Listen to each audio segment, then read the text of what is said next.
Hello students, आज हम UP board class 10th English pros के चैप्टर 2 को पढ़ेंगे, जिसका नाम है ए लेटर टू गॉड, जो कि जीएल फिंट्स के द्वारा लिखा गया है। इसमें लेखक ने एक किसान की परेशानियां, ईश्वर के प्रति उसके विश्वास को बड़े ही रोचक तरीके से बताया है। तो चलिए इस पाठ के लेखक जीएल फिंट्स के बारे में कुछ जानते हैं। जीएल फिंट्स आधुनिक युग के प्रसिद्ध लेखकों में से एक हैं। उन्होंने बड़ों छोटों सभी के लिए लिखा है। उन्हें हास्य रस का लेखक भी कहा जा सकता है। ए लेटर टू गॉड उनकी एक साधारण कहानी है, जो शुरुआत में इस कहानी के पात्र की परेशानियों को दर्शाती है और अंत में हास्य रस से भरी हुई है। लैंचो एक मेहनती किसान घाटी में निचली पहाड़ी की चोटी पर रहता था। एक सुबह उसने भारी बर्फबारी के कारण उसकी अनाज के हुए नुकसान की वजह से बर्बादी का सामना किया। उसने संकट में ईश्वर की ओर रुख किया और उन्हें पैसे भेजने के लिए एक पत्र लिखा। डाकिये ने जब भगवान के लिए लिखे हुए पत्र को देखा, वह उसे पोस्ट मास्टर के पास ले गया, जो पहले हंसा लेकिन बाद में लेखक के विश्वास को देखकर आश्चर्यचकित हुआ। उसने अपने कर्मचारियों के साथ मिलकर कुछ पैसा इकट्ठा किया और एक पत्र के साथ इसे लैंचो को भेज दिया।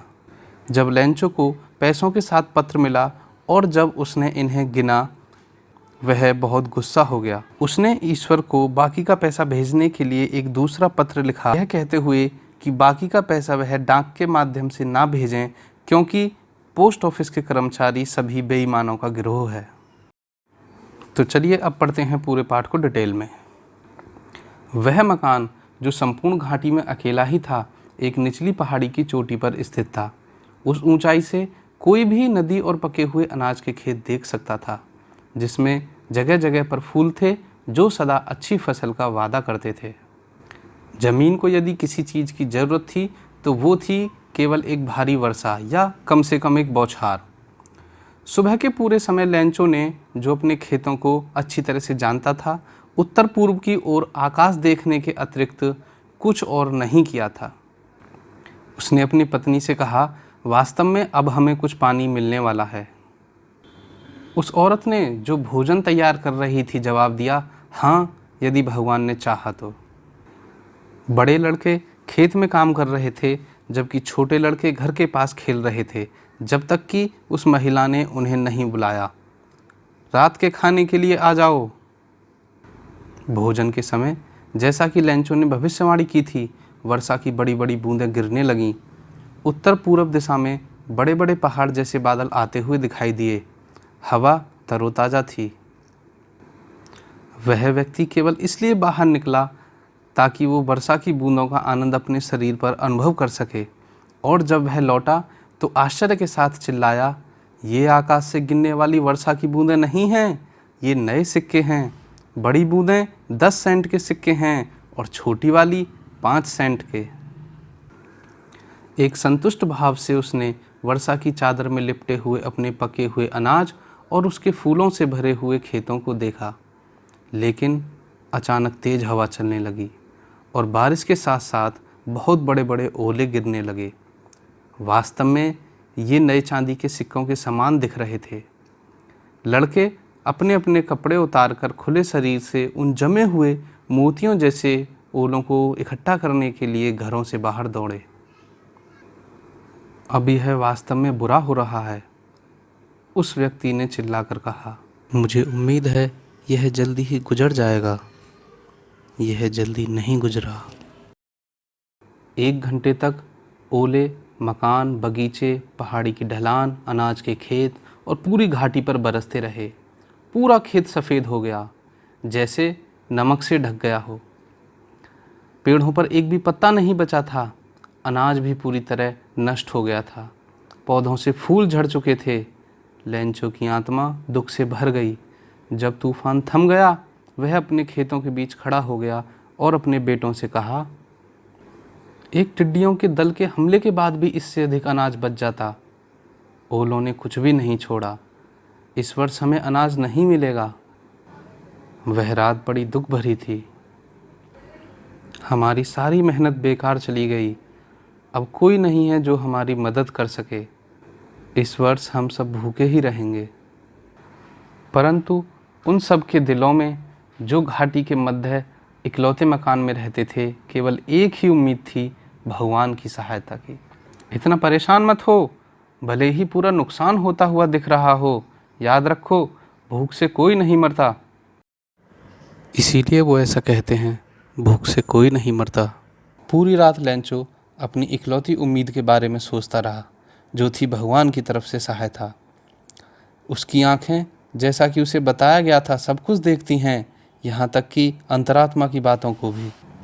लैंचो मनुष्य होते हुए भी एक बैल था, जो खेतों में पशुओं की तरह काम करता था, लेकिन फिर भी वह लिखना जानता था। अगले रविवार को सुबह के समय वह एक पत्र लिखने लगा, जिसे वह स्वयं शहर ले जाएगा और डाक में डालेगा। यह भगवान के नाम पत्र से कुछ कम नहीं था। उसने लिखा, हे ईश्वर, यदि आपने मेरी सहायता ना की तो मुझे और मेरे परिवार को इस वर्ष भूखा रहना पड़ेगा। मुझे अपने खेतों को दोबारा बोने के लिए और अगली फसल आने तक गुजारा करने के लिए 100 पैसों की आवश्यकता है, क्योंकि ओलों के तूफान ने। स्टूडेंट्स यहाँ ध्यान देंगे, यहाँ पैसों का मतलब इटालियन मुद्रा से है। लिफाफे पर उसने लिखा, भगवान को। पत्र को लिफाफे में रखा और दुखी मन से शहर चला गया। डाकघर पहुंचकर उसने लिफाफे पर टिकट लगाया और उसे डाक पेटी में डाल दिया। कर्मचारियों में से एक, जो डाकिया था और डाकघर में सहायता भी करता था, हंसता हुआ अपने अधिकारी के पास गया और उसे भगवान के नाम वाला पत्र दिखाया। डाकिये के रूप में उसने अपने सेवा काल में ऐसे पते वाले पत्र को कभी नहीं देखा था।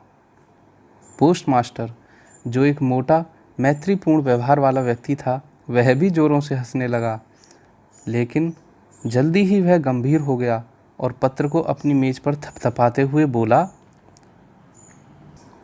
कितना विश्वास है, काश मुझे भी उस आदमी जैसा विश्वास होता जिसने यह पत्र लिखा है, जो भगवान के साथ पत्र व्यवहार शुरू कर रहा है। अतः लेखक की ईश्वर के प्रति आस्था ना टूटे, इसके लिए पोस्ट मास्टर के मन में एक विचार आया कि पत्र का जवाब दिया जाए।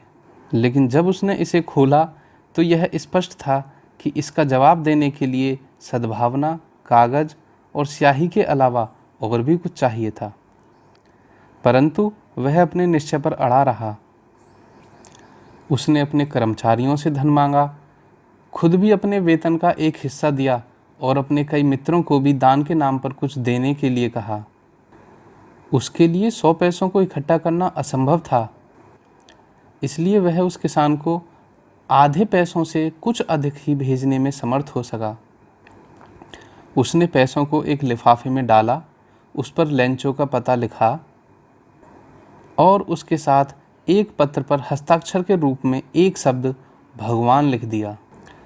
अगले रविवार को लैंचो यह जानने के लिए कि उसके लिए कोई पत्र आया है कि नहीं, समय से कुछ पहले ही आ गया। डाकिये ने खुद उसे वह पत्र दिया, जबकि पोस्ट मास्टर अच्छा कार्य करने वाले संतुष्ट व्यक्ति की तरह अपने दफ्तर के दरवाजे से यह सब देख रहा था। लैंचो ने धन देखकर थोड़ा सा भी आश्चर्य नहीं दिखाया, ऐसा था उसका विश्वास। लेकिन जब उसने पैसों को गिना, वह नाराज हो गया। ईश्वर तो गलती कर नहीं सकता, ना ही वह लैंचो को मना कर सकता है जिसके लिए उसने प्रार्थना की थी। तुरंत लैंचो खिड़की पर कागज और स्याही मांगने गया। अपने विचारों को व्यक्त करने के प्रयास में अपनी सिकुड़ी हुई भौं के साथ वह लोगों के लिए लिखने के लिए रखी मेज पर जाकर पत्र लिखने लगा। जब उसने समाप्त कर लिया, वह टिकट खरीदने खिड़की पर गया और उसने अपनी हथेली मारकर लिफाफे पर इसे चिपका दिया। पत्र के डाक पेटी में पड़ते ही पोस्ट मास्टर उसे खोलने के लिए वहां गया। उसमें लिखा था, हे ईश्वर, जो पैसे मैंने आपसे मांगे थे उनमें से केवल 70 पैसे ही मेरे पास पहुंचे हैं। मुझे बाकी के पैसे भी भेज दीजिए, क्योंकि मुझे इनकी बहुत ज़्यादा आवश्यकता है।